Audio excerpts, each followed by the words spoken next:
Queridos irmãos e irmãs, no Evangelho de hoje, Jesus nos volta a falar sobre o Paráclito. Quando vier o Paráclito, que eu vos mandarei da parte do Pai, o Espírito da verdade que procede do Pai, ele dará testemunho de mim. E vós também dareis testemunho, porque estáis comigo desde o começo.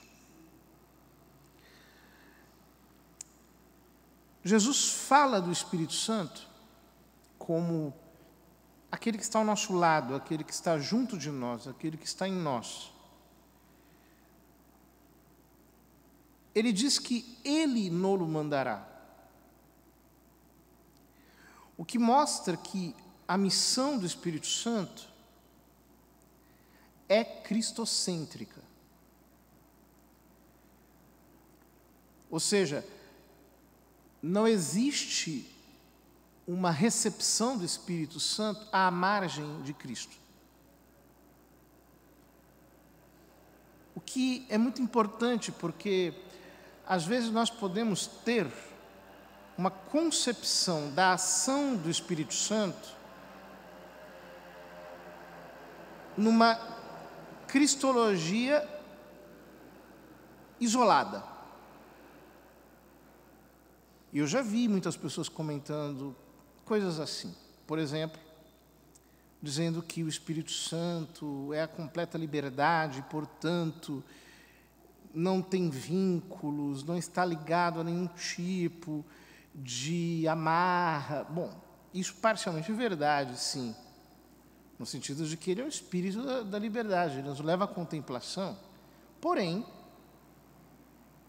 sem excluir Cristo. Ele nos é dado pela mediação de nosso Senhor Jesus Cristo. É por isso que a igreja sempre disciplinou todas as manifestações carismáticas ao longo da história da igreja. Por quê? Porque elas precisam ser disciplinadas de acordo com aquilo que a igreja recebeu de Jesus Cristo. Já desde os tempos antigos, houve grupos que se emanciparam e que foram embarcando cada vez mais em coisas extravagantes e que se descolaram do corpo. E que chegaram a professar doutrinas muito pitorescas, já nos tempos apostólicos.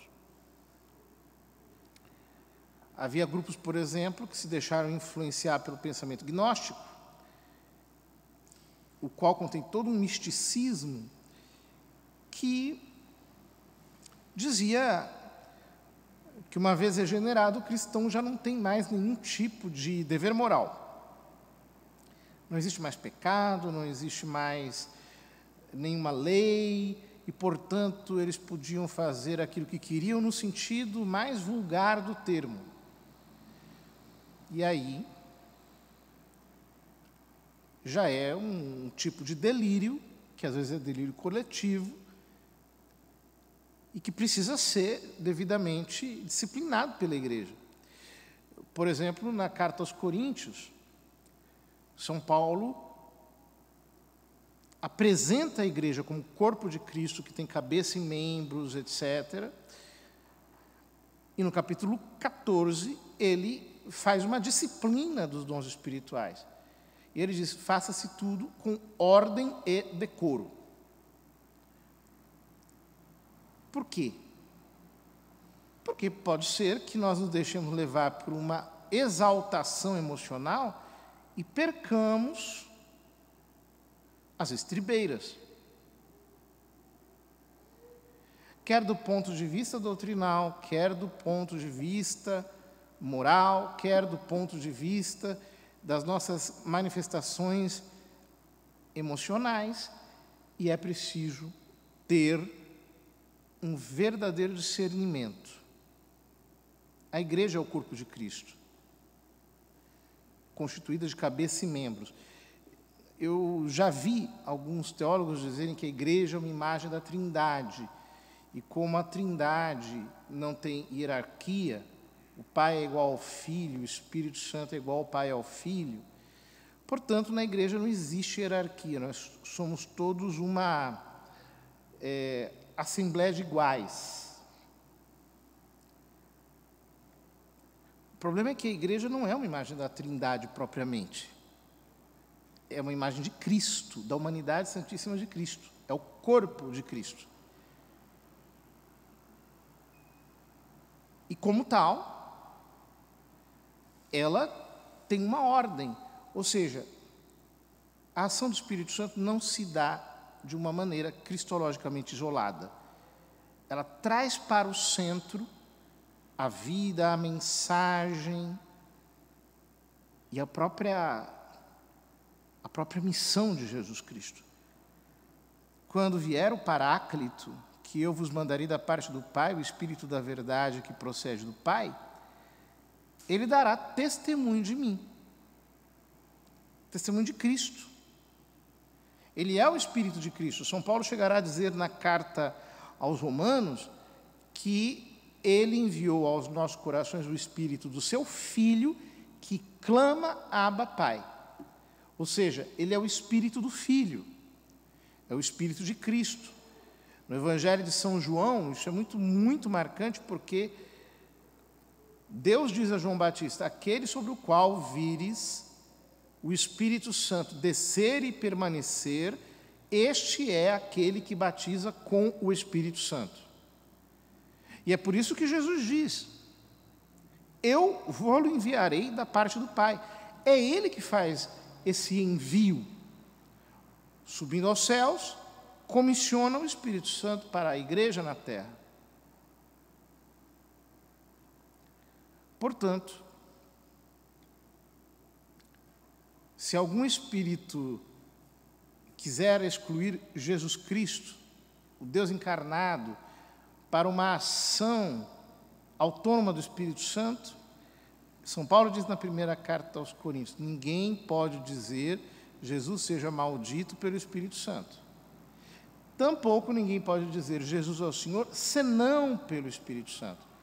Ou seja, é o Espírito Santo que nos leva ao senhorio de Cristo. A que nós entendamos que foi graças ao seu sacrifício expiatório que nós fomos justificados e que nós somos salvos, santificados. É sempre por Ele, com Ele e nele. Então Jesus diz algo impressionante, porque Ele diz: eu vos disse essas coisas para que a vossa fé não seja abalada. Eu quero lembrar que no grego a palavra testemunho é a palavra martiria. E, portanto, o leitor grego tem muito presente o que significa dar testemunho. Nós estamos falando do Evangelho de São João, escrito ali no final do primeiro século, em que muitos cristãos já tinham sido perseguidos, mortos, etc. E ele faz memória de alguma menção de Cristo ao fato de que os cristãos teriam que dar testemunho, teriam que ser mártires em algum momento. Eu vos disse essas coisas para que a vossa fé não fique abalada. Expulsar-vos-ão das sinagogas, e virá a hora em que aquele que vos matar julgará estar prestando culto a Deus. Isso de fato aconteceu já na primeira geração, quando, a mando dos judeus, os cristãos foram perseguidos em Jerusalém. E aqueles que matassem os cristãos, como por exemplo mataram Santo Estevão, julgavam estar prestando um culto a Deus. E isso continuou. Em toda a era dos mártires, os cristãos foram perseguidos pelo crime de ateísmo, porque eles não adoravam os deuses pagãos. E um dos sinais de que eles não aderiram àquelas superstições era a castidade. porque os cristãos não cometiam esse pecado, então os pagãos os viam, já a civilização romana estava muito decadente moralmente, então diziam, não, ele só pode ser cristão, e matavam.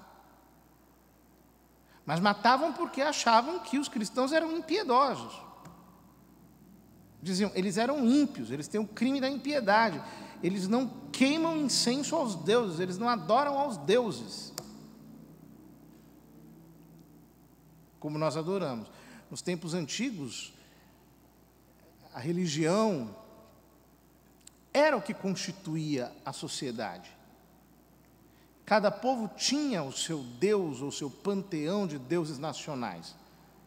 Foi o cristianismo que começou a quebrar com isso. Pela universalidade da igreja.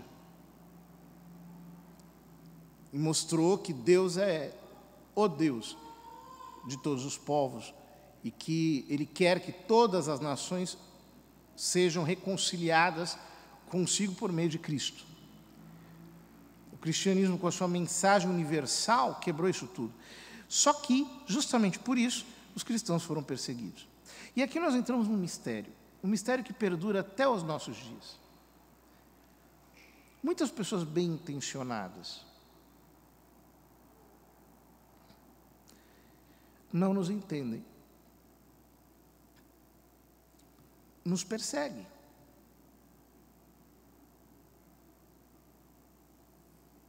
Nos cancelam, porque nos enxergam a partir de um óculos ideológico. Então, por exemplo, dizem, olha, esse aqui é desse tipo de abordagem, ele tem essa postura, reduzem, portanto, uma pessoa a um rótulo e a enxergam a partir desse rótulo, a partir dessa lente ideológica que, ainda que seja com boas maneiras, os fanatizam, porque eles são incapazes de analisar o seu condicionamento de maneira crítica. Isso é o fanatismo. E é injusto. É muito injusto. Quando, por exemplo, chega uma pessoa diante de mim e eu imediatamente coloco-lhe a pecha de isso ou aquilo. E a enxergo a partir daquele viés. Aquela pessoa, de certo, tem boas intenções. De certo, tem muitas riquezas. De certo, poderia ajudar. Possivelmente, se eu me aproximasse, poderia se tornar amiga. Porém, como eu tenho uma viseira ideológica, eu escolho cancelá-la simplesmente porque eu não consigo enxergar para além dos estreitos limites da minha ideologia. Isso tem matado a igreja. Isso tem matado a igreja.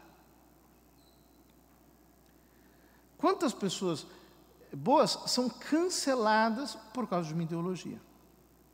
São destruídas, são ostracionadas, são jogadas no esgoto por causa de uma ideologia.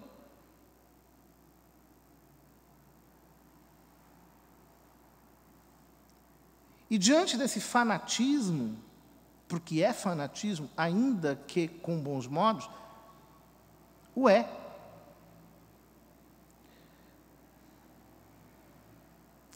Verdadeiras injustiças se cometem.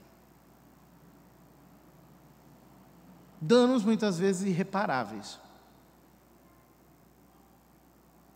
Que são danos cometidos contra a própria igreja, porque Deus distribuiu dons, ministérios, Deus assinalou para cada um lugar no corpo de Cristo, e quando eu decido amputar um membro, calá-lo, alijá-lo, eu estou cometendo uma injustiça contra o corpo, ainda que eu tenha maravilhosas intenções. É por isso que todos nós precisamos tirar os nossos óculos e enxergá-los. Perceber se a lente pela qual eu enxergo os outros não está distorcida. E muitas vezes essa lente não são os meus olhos, não estão aqui. Às vezes essa lente são os olhos dos outros. Quem é que tem feito a tua cabeça? Porque tem.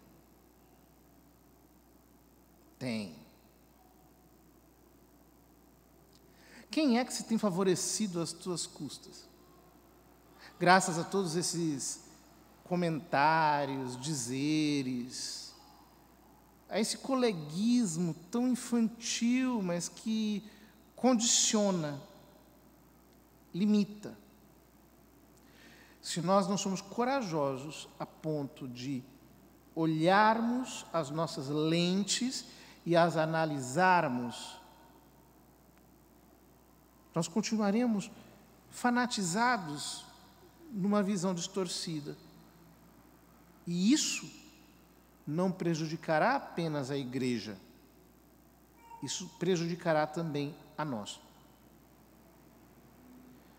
Por quê? Porque sou eu que estou me privando de ser enriquecido pelos outros. Sou eu que me estou isolando, me colocando numa situação de parcialidade, escolhendo destruir e matar aqui não significa apenas dar um tiro, enforcar, cortar o pescoço, mas, metaforicamente, tudo o que significa anular alguém. Eu escolhi matar. Por quê? Simplesmente porque eu mesmo sou vítima da minha própria cegueira e não consigo analisá-la criticamente. Todos nós temos que fazer esse exercício. Eu sou capaz de reconhecer alguma riqueza e de ser humilde a ponto de me aproximar, talvez até de corrigir, porque o Senhor no Evangelho diz que se o irmão peca contra nós, nós devemos ir lá procurá-lo. Nós temos que pedir perdão, nós temos que nos aproximar. Agora, é claro, quando a porta é fechada, é trancada, não é possível arrombar. E é uma pena, porque os cristãos continuarão sendo perseguidos, incompreendidos, muitas vezes mortos por pessoas que têm boa intenção. Boa intenção não resolve tudo. Não resolve. É preciso fazer a coisa certa. Da nossa parte, quando nós somos vítimas disso, a única coisa que nós devemos fazer é amar. Na primeira leitura, o texto diz que havia Lídia, essa mulher que acreditava em Deus. O Senhor abriu o seu coração para que aceitasse as palavras de Paulo. A nossa caridade, o nosso amor, podem fazer o coração dos nossos contraditores ser aberto pela graça do Senhor. Às vezes isso acontece tarde demais. Já vi muitas vezes acontecer isso na minha vida. Acontece tarde. É como São Paulo, que o coração só foi aberto depois do martírio de Santo Estevão. Estava tudo perdido. Já não dava mais para desfazer aquilo que havia sido feito. É triste, mas muitas vezes acontece assim. Peçamos ao Senhor que o nosso coração jamais perca o sentido sobrenatural da caridade, da fé simples, dessa confiança total em Cristo, nessa fé tão despretensiosa na igreja. E assim, queridos irmãos, todos nós poderemos não permitir que a nossa fé se escandalize e, ao contrário, entendermos que o Espírito Santo está junto de nós, dando cotidianamente esse testemunho de Cristo, que morreu na cruz e que, portanto, é o nosso modelo quando nós precisamos enfrentar a contradição dos bons.